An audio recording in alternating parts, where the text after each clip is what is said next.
Hello everybody, my self आचार्य विश्वेंद्र। आज आपसे एक डिस्कशन करूँगा कि कॉम्पिटिटिव एग्ज़ाम्स के लिए हमारी जो प्रिपरेशन स्ट्रेटेजी है वो क्या होनी चाहिए। तो इस विषय पे आपसे बात करूँगा। So I start with the topic preparation strategy for competitive exams.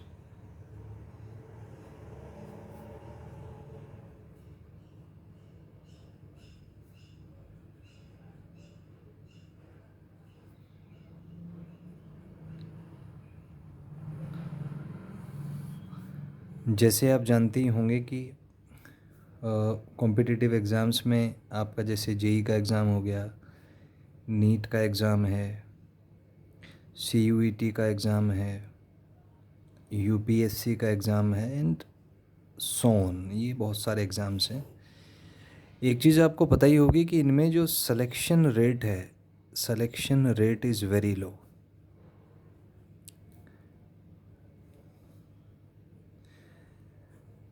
क्योंकि अगर अपन जेई की बात करें तो लगभग 1.7% इसमें रेट है। नीट की बात करें लगभग 2.1% इज़ द सिलेक्शन रेट। ये 2022 के मैं स्टेटिस्टिक्स डिस्कस कर रहा हूँ आपसे, और ऐसा ही और कॉम्पिटिटिव एग्ज़ाम्स के लिए भी है। तो selection rate is very low, one thing is very clear. तो इसका मतलब ये है कि जो सेलेक्ट होते हैं बच्चे, उनमें कुछ अलग है। They have something different from other students. तो इसी विषय पे मैं आपसे बात करूँगा कि वो अलग चीज़ क्या है। तो किसी भी कॉम्पिटिटिव एग्ज़ाम को हम 3 डायमेंशंस में एनालाइज कर सकते हैं। फर्स्ट इज़ इंफॉर्मेशन, उसमें इंफॉर्मेशन का एक रोल है। Second is process and third is energy. कोई भी कॉम्पिटिटिव एग्ज़ाम हो, इन्हीं 3 पॉइंट्स पे दिया जाता है। ज़्यादातर लोगों की सोच केवल इन्फॉर्मेशन तक सीमित होती है। उन्हें लगता है बस बुक्स पढ़ लीजिए, आप मॉड्यूल्स कर लीजिए, डीपीपीस कर लीजिए और ये सफिशिएंट है। तो this is not sufficient. Information is the first part only, जिसमें जो भी इन्फॉर्मेशन आप बुक्स के थ्रू या मॉड्यूल्स के थ्रू लेते हैं, that is the first step, the first thing. उस इन्फॉर्मेशन को सही से प्रोसेस करना, उसको अच्छे तरीके से याद करना, क्वेश्चन करते समय उसको रिटेन कर पाना और एग्ज़ाम तक उसको रिटेन रखना, यहाँ से ये एक्चुअल चैलेंज है। सामान्यतः होता है कि बच्चे जो पढ़ते हैं उसको भूल जाते हैं,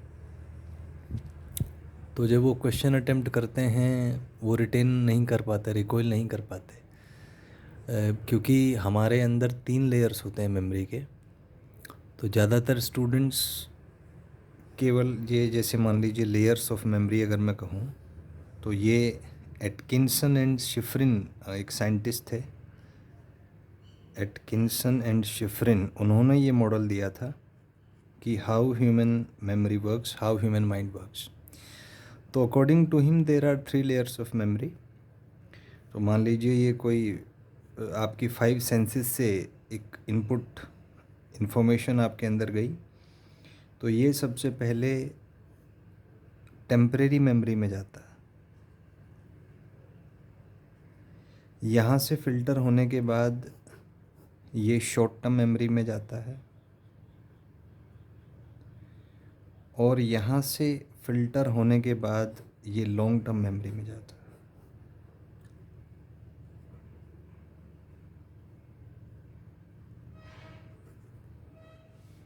तो this is the Atkinson and Shiffrin model.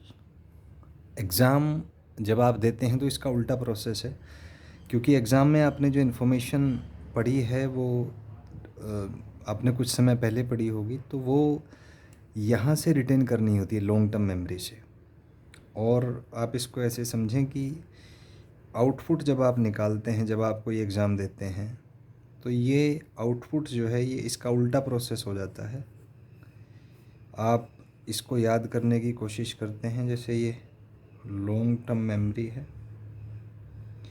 ये शॉर्ट टर्म हो गया, ये आपका temporary memory.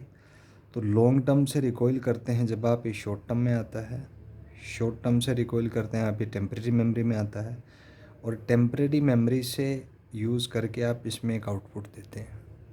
So this is the basic working model of how human mind works. तो जो बच्चे अलग हैं, जो कॉम्पिटिटिव एग्ज़ाम्स में सेलेक्ट होते हैं, वो इसलिए अलग हैं क्योंकि वो इस प्रोसेस को, retention of information from long term memory को रिटेन करना सीख लेते हैं. वो बार बार इस प्रोसेस का अभ्यास करते हैं कि जैसे लॉन्ग टर्म से कैसे मेमोरी को शॉर्ट टर्म में लाना है, शॉर्ट टर्म में कैसे इसको टेम्परेरी मेमोरी में लाना है, और फिर इसको यूज़ करके आपको एक आउटपुट देनी है. जैसे मान लीजिए मैं क्वेश्चन ले लेता हूँ कि 1 day is equal to how many seconds. ये हमें क्वेश्चन सॉल्व करना है. तो इसके लिए जैसे ही हमने ये दिया तो आपके मेमोरीज़ ने काम करना स्टार्ट किया होगा. अगर डायरेक्टली आपने किया हुआ है तो ये 86,400 सेकेंड होता है. तो अगर आप डायरेक्टली रिटेन कर पा रहे हैं तो ये डायरेक्टली आपका आ जाएगा 86,400 सेकेंड. एक मेथड तो ये है अगर आप इसको रिटेन कर पा रहे हैं सीधा. दूसरा मेथड ये है कि आप अगर इसको प्रोसेस एक और के थ्रू सीख सकते हैं, जैसे कि 1 day is equal to 24 hour. ये आपका डे और आर में रिलेशन आ गया. Then 1 hour is equal to 3600 second. ये आपने आर और सेकेंड को रिलेट कर लिया. अगेन ये इन्फॉर्मेशन आपने रिटेन की. So 1 day is equal to 24 hour and 1 hour is equal to 3600 second. तो जब आप इसको मल्टीप्लाई करेंगे ये 86,400 सेकेंड आता है. तो आपने देखा कि छोटे से क्वेश्चन को सॉल्व करने के लिए भी हमें ये मेमोरीज़ यूज़ करनी होती हैं. सोचें अगर आप ये फैक्ट रिटेन ना कर पाएँ तो आपका ये वाला क्वेश्चन सॉल्व नहीं होगा. सिमिलरली अगर ये फैक्ट्स में से कुछ भी आप भूल जाएं, किसी को भी आप रिटेन ना कर पाएँ, तो आप यहाँ तक नहीं पहुँच पाएंगे. तो कहने का मतलब है कि जब भी आप कोई क्वेश्चन सॉल्व करते हैं तो आपका माइंड ब्रेन सिस्टम एक एल्गोरिथम को फॉलो करता है, और जिसके वो एल्गोरिथम्स स्ट्रॉन्ग हैं, जिसका ये वाला एल्गोरिथम जिसने सीख के इसको स्ट्रॉन्ग बना लिया है, वही बच्चा एग्ज़ाम में अपना क्वेश्चन सॉल्व कर पाता है और वही रिज़ल्ट लेके आ पाता है. तो जो सीक्रेट है इन बच्चों का वो है उनका न्यूरल नेटवर्क का डेवलपमेंट. तो आप जो भी पढ़ें उसको इसी ट्रैक पे पढ़ें. जनरली ये होता है कि बच्चे बस इस ट्रैक को फॉलो करते हैं. वो कुछ याद करेंगे, वो टेम्परेरी मेमोरी में जाएगा, फिर शॉर्ट टर्म, फिर लॉन्ग टर्म. उसको रिटेन नहीं करते कि जो आपने आज पढ़ा है उसमें से कितना आप रिटेन कर पा रहे हैं, दूसरे को कितना बता पा रहे हैं. इस प्रक्रिया में बहुत तकलीफ़ होती है, बड़ा पेन, स्ट्रेस झेलना पड़ता है आपको, लेकिन इसको धीरे धीरे आप सीख सकते हैं. धीरे धीरे आप इसको डेवलप कर सकते हैं, और लॉन्ग टर्म में ये डेवलप्ड न्यूरल नेटवर्क ही आधार बनता है जिससे आप एग्ज़ाम में अपना क्वेश्चन सॉल्व कर पाएँ. अगर आप इसमें कंफर्टेबल नहीं हो पाते, रिटेंशन पे काम नहीं करते, तो आप केवल टेम्परेरी इन्फॉर्मेशन ही रिटेन कर पाएंगे जिसका एग्ज़ाम में कोई महत्व नहीं है. तो यदि आप चाहते हैं कि कॉम्पिटिटिव एग्ज़ाम्स आप क्रैक करें, तो सबसे पहले पेशेंस के साथ अपने न्यूरल नेटवर्क्स पे काम करना स्टार्ट करें. जो भी आपने आज पढ़ा है उसको रिटेन करने की कोशिश करें. पढ़ें कम, रिटेन कम से कम 3 times आप करें. तो मान लीजिए आप 15 मिनट से पढ़ रहे हैं, तो उसमें से एक छोटा सा गैप लेके 2 मिनट का आप ये चेक करें कि जो आप पढ़ रहे हैं वो रिटेन हो पा रहा है कि नहीं. क्योंकि अगर वो रिटेन नहीं हो पा रहा तो उस 15 मिनट का कोई महत्व नहीं है. तो धीरे धीरे आप इस प्रोसेस पे काम करें. तो शुरू में आपको थोड़ी सी तकलीफ़ होगी क्योंकि कोई भी आदत सीखने में हमें कुछ समय लगता है, एकदम से चीज़ें चेंज नहीं होती. लेकिन अगर ये आप सीख गए, then you will be thorough with the process. तब क्वेश्चंस करने में आपको कोई भी तकलीफ़ नहीं होगी, ना ही कोई एंजाइटी, डिप्रेशन, नेगेटिव फीलिंग्स, ये सारी चीज़ें आती हैं क्योंकि हम कंफर्टेबल नहीं हो पाते रिटेंशन प्रोसेस में. तो माइंड ब्रेन सिस्टम हमारा फ्लाइट मोड में चला जाता है, वो नेगेटिव इमोशंस जनरेट करता है जिससे हम उस काम को छोड़ दें। तो फ्लाइट मोड को डोमिनेट करने के लिए बहुत पेशेंस के साथ धीरे धीरे चीज़ें सीखनी पड़ती हैं, लेकिन एक बार अगर आपने सीख लिया देन इट्स ऑल ईजी।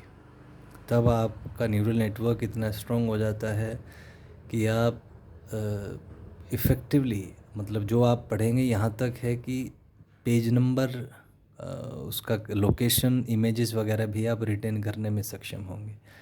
केवल एक सिस्टमेटिक तरीके से आपको रिटेंशन करते हुए पढ़ाई करनी है। यही मूल मंत्र है। जो बच्चे सेलेक्ट होते हैं कॉम्पिटिटिव एग्ज़ाम्स में, वो इसीलिए सेलेक्ट होते हैं क्योंकि उनके न्यूरल नेटवर्क्स बहुत स्ट्रॉन्ग हो जाते हैं और इन्फॉर्मेशन को रिटेन करना परमानेंट मेमोरी से या लॉन्ग टर्म मेमोरी से वो सीख लेते हैं। यही मूल मंत्र है जिससे चीज़ें डिफरेंट होती हैं, डिफरेंट रिज़ल्ट आता है, और यही आपके पूरी लाइफ काम आएगा। जब आप प्रोफेशनल लाइफ में होंगे तब भी अगर आपके रिटेंशन अच्छा है तभी आप प्रोडक्टिव बन पाएंगे, और जो टास्क आपको असाइन हुए हैं उनमें आप इफ़ेक्टिवली परफॉर्म कर पाएंगे। तो इसलिए इस मेंटालिटी से पढ़ें कि it's all about the development of neural networks, it's about the retention process, it's about the problem solving skills, so it's about the mental skills in short.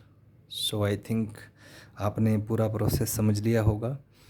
मैं फिर से एक छोटा सा रिव्यू करूँगा कि भाई जो भी आप पढ़ें उसमें इस तरीके से पढ़ें कि आप रिटेंशन कर पाएँ।